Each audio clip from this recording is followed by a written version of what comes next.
जय श्री कृष्ण, राधे राधे। धर्मप्रेमी बंधुओं, आज हम विचार करें कि माता पिता हर बच्चे के जीवन में प्रत्यक्ष भगवान है। भगवान ही है जो माता पिता के रूप में आकर के एक बच्चे के जीवन को संभालते हैं। आगे चल के वो विद्वान बनता है, धनवान बनता है, सम्मानीय बनता है और नेता, अभिनेता, इंजीनियर, डॉक्टर, मास्टर, प्रोफेसर जो भी बनता है, कैसे? माता पिता के द्वारा। वो अपने रातों की नींद छोड़ते हैं, भोजन त्यागते हैं, अपने सुख सुविधाओं का त्याग करते हैं ताकि हमारे बच्चे का भविष्य उज्जवल हो, उसकी शिक्षा, दीक्षा, पालन पोषण सब करते हैं। और हम उन्हीं माता पिता की सेवा नहीं कर पाते। एक माता पिता 4 बच्चों का पालन पोषण कर लेते हैं, लेकिन 4 बच्चे मिलकर के एक माता पिता को नहीं पाल पाते, उन्हें कष्ट देते हैं, उनकी सेवा नहीं करना चाहते, संपत्ति के साथ साथ उनका बंटवारा करते हैं, बल्कि उन्हें छोड़ देते हैं, दूसरों के सहारे अपना सुख देखते हैं। और अगर बंटवारा भी करेंगे तो 4 महीने एक भाई रखेगा, 4 महीने एक भाई रखेगा। ये दुखद घटना है। ये पश्चिमी संस्कृति हो सकती है, पश्चिमी सभ्यता हो सकती है, ये हमारी भारतीय सभ्यता नहीं है, ये हमारी सनातन संस्कृति नहीं है।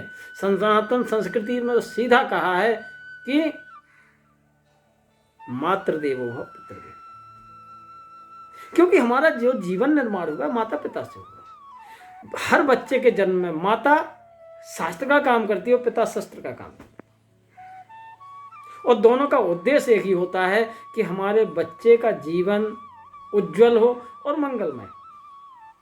जो काम एक माता प्रेम से पुचकार के कराती है बच्चे से, वही काम पिता थोड़ा कठोरता दिखा के, डांट के, डपट के। और हर मानव के जीवन, हर व्यक्ति के जीवन में शास्त्र और शस्त्र की आवश्यकता है, क्योंकि जहां सही गलत का निर्णय लेना होता है वहां शास्त्र काम आता है, और जहां निर्णय गलत हो वहां शस्त्र काम आता है। और यही 2 चीजें अगर हमारे जीवन में शास्त्र का ज्ञान और शस्त्र का अंकुश है तो हमारा जीवन सही दिशा में जाएगा। और जहां पे ये दोनों नहीं है तो हमारा जीवन अंधकार में जाएगा। जहां माता रूपी शास्त्र और पिता रूपी शस्त्र का सम्मान नहीं है, वो तो अंधेरे में जा रहे हैं। उनका पतन निश्चित है, आज नहीं तो कल होगा जरूर। और जो माता पिता का सम्मान नहीं करते, उसके लिए तो सीधा गोस्वामी तुलसीदास जी कहते कि माने माता पिता नहीं देवा, और साधुन सन करवा वही सेवा, जिनके यह आचरण भवानी, और ते जानो निश्चर सब प्राणी। जो इस तरह के, जो माता पिता का सम्मान नहीं करते, माता पिता की सेवा नहीं करते, वो राक्षस हैं। और बड़भागी कौन है? राघवेंद्र सरकार स्वयं अपने श्रीमुख से बता रहे हैं कि सुन जननी सोई सुत बड़भागी, ये पित मात चरण अनुरागी। बड़ा भागी वही है जो माता पिता की सेवा करता है, माता पिता के चरणों में अनुराग है जिसका, जिसके माता पिता सुखी होते, जिससे माता पिता सुख पाते, वही पुत्र बड़भागी है। जो माता पिता को कष्ट देता है वो बड़भागी नहीं, वो तो राक्षस है। वो ऐसे हुए हैं। आज किसी का पुत्र अगर उसकी सेवा करता है तो 10 लोग यही कहते हैं कि क्या श्रवण कुमार है। आज श्रवण कुमार माता पिता की सेवा के कारण ही आज सम्मानीय है, और आज उनके कथा को दुनिया बड़े प्रेम से गाती है, उनका सम्मान है। आज शास्त्रों में उसे जगह मिली है, कथाओं में उसे जगह मिली है, माता पिता की सेवा के कारण। और वही एक कंस जब किसी को गाली देनी होती है अपने पुत्र को, या किसी का पुत्र गलत आचरण वाला है, माता पिता की सेवा नहीं करता है, तो उसके लिए कंस शब्द दिया है। अरे वो पुत्र है, अरे वो तो कंस है, अपने माता पिता की संपत्ति भी अधिकार कर लिया और माता पिता दुखी घूम रहे हैं। तो कहने का आशय मात्र है कि अगर जो पुत्र माता पिता की सेवा नहीं करता है वो तो राक्षस है, और जो माता पिता की सेवा करता है वो बड़ा भागी है, श्रवण कुमार है। और इन्हीं का सम्मान हुआ जिनने माता पिता की आज्ञा का पालन किया, माता पिता की सेवा की। वो चाहे धर्मराज युधिष्ठिर हो या मर्यादा पुरुषोत्तम राघवेंद्र सरकार, वो तो स्वयं भगवान है। लेकिन महाराज युधिष्ठिर को भी सम्मान इसीलिए मिला कि जो भी माता कुंती ने कहा उसी का पालन किया। और इनका दर्जा, माता पिता का दर्जा जो है भगवान से और स्वर्ग से भी बड़ा होता है। स्वयं राघवेंद्र सरकार अपने श्रीमुख से वाल्मीकि रामायण में यही कहते हैं, जननी जन्म भूमिश्च स्वर्गादिपि गरीयसी। जननी और जन्म भूमि ये दोनों स्वर्ग से भी बढ़कर है। तो हमें सेवा करना है अपनी मातृभूमि का, अपनी माता का, अपने पिता का, साधुओं का, सज्जनों का।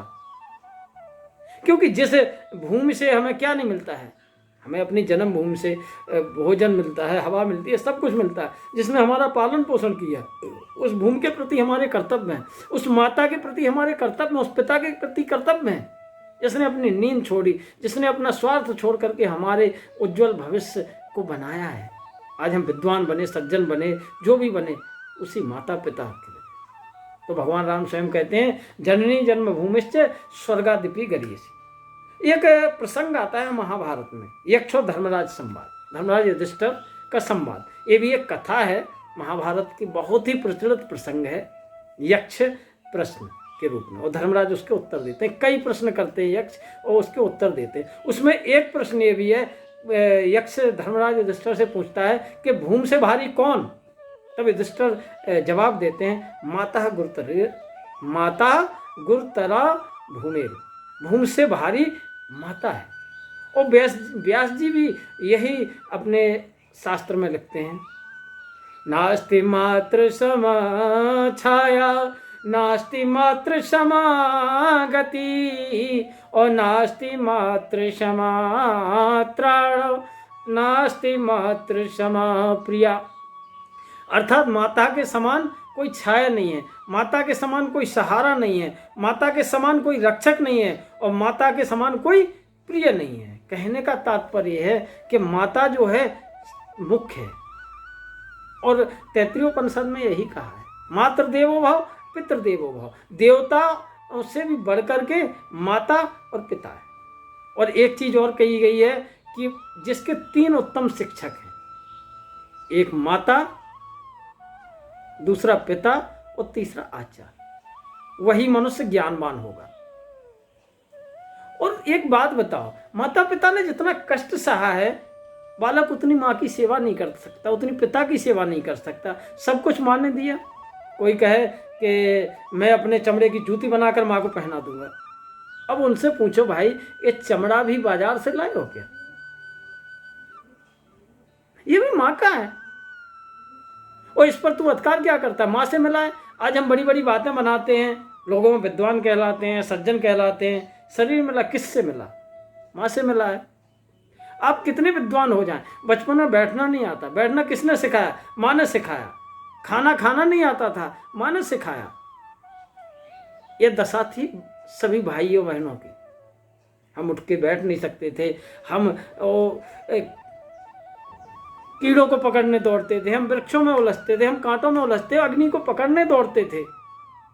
तो उससे बचाता कौन था? माँ। गंदगी करते थे, कौन साफ करता था? माँ। तो यह देखकर अब मेरा मन, सबका मन खराब होता है। उसमें होश नहीं था। सब कुछ किसने किया? माँ। और कभी कभी लोग अपमान में आकर कह देते हैं, क्या बड़ी बात है, उनसे कौन कहता है, उनसे कहा था क्या? अरे प्रिय बंधु, एक बच्चे को 2 दिन गोद में रख के देखो, पता चल जाएगा। माँ में मातृत्व शक्ति है, इसलिए हमारा पालन हुआ है, जिसमें इसलिए जितनी भी सामर्थ्य हो माँ बाप की सेवा करो। जो माँ बाप का आदर नहीं करते, उनका भगवान आदर नहीं करता, कोई उनका विश्वास नहीं करता। क्योंकि जो माँ बाप का आज्ञा पालन नहीं करता, उस पर कोई इसलिए भरोसा नहीं करता, जो अपने माँ बाप का नहीं हुआ वो हमारा क्या होगा। माँ बाप की आज्ञा पालन से ही हमें भगवत प्राप्ति होगी और हमारा कल्याण होगा, समाज में हम सम्मान्य होंगे। और यही शिक्षा अपने बच्चों को भी दो। क्योंकि जैसा हम करें, हम अपने माँ बाप की सेवा करेंगे तो हमारी करेंगे। क्योंकि गीता में भी श्री कृष्ण भगवान ने कहा, यद यद आचरति श्रेष्ठ तत्त देवो तरो जना। जो श्रेष्ठ लोग, बड़े लोग, बुजुर्ग लोग करते हैं, उसी का अनुकरण सभी करते हैं। तो हमारे बच्चे भी जो देखेंगे, हम अपने माँ बाप की सेवा करेंगे तो उन्हें पता चलेगा कि हमें माँ बाप की सेवा करनी है। और इसी से सिद्धियां प्राप्त हुई हैं। तो प्रिय बंधु, माँ बाप की सेवा करो, उसी में हमारे जीवन का कल्याण रहता है। और तभी भगवान प्रसन्न होंगे। अगर माँ बाप की आंख से एक आंसू गिर गया, उन्हें कोई कष्ट हो गया, जिस पुत्र के द्वारा भी, वो पुत्र कभी सुखी नहीं हो सकता। और जिससे माँ बाप प्रसन्न हो गए, भगवान अपने आप प्रसन्न हो गए। प्रिय बंधुओं, एक चीज और कहना चाहूंगा कि आप सब लोग चैनल को देख रहे हो, बहुत अच्छी बात है, आपका सहयोग हमें मिला है। लेकिन मैं एक चीज और कहूंगा कि सब्सक्राइब भी करते रहिए साथ साथ। तो आपको नई नई कथाएं, हमारे सनातन संस्कृति में हमारे संस्कारों के प्रति जो भी चिंतन होगा, वो आप सबके साथ हम चिंतन करेंगे, वो सब प्राप्त होता रहेगा। और अगर उसके अलावा भी आप लोग कुछ स्पेशल, यानी किसी भी विषय पर कुछ चर्चा करना चाहते हो, सुनना चाहते हो, तो कमेंट बॉक्स में लिखिए, उस पर भी चर्चा की जाए। शास्त्रों के द्वारा और संतों के द्वारा जो भी प्राप्त है, वो मैं चाहता हूँ कि सबके साथ उसको चिंतन करो। क्योंकि कहा है कि राम भगत सुर सर की धारा, और सरसई ब्रह्म विचार प्रचारा। सरस्वती उसे कहा गया है कि उसका ज्ञान करो, फिर उसका प्रचार करो। तो प्रिय बंधु, मेरा यही उद्देश्य है कि सबके साथ मिलकर के उस ज्ञान की चर्चाएं की जाए। तो आप लोग शेयर करें, सब्सक्राइब करें और लाइक करें। हम आशा करते हैं आप अवश्य करेंगे। जय श्री कृष्ण, राधे।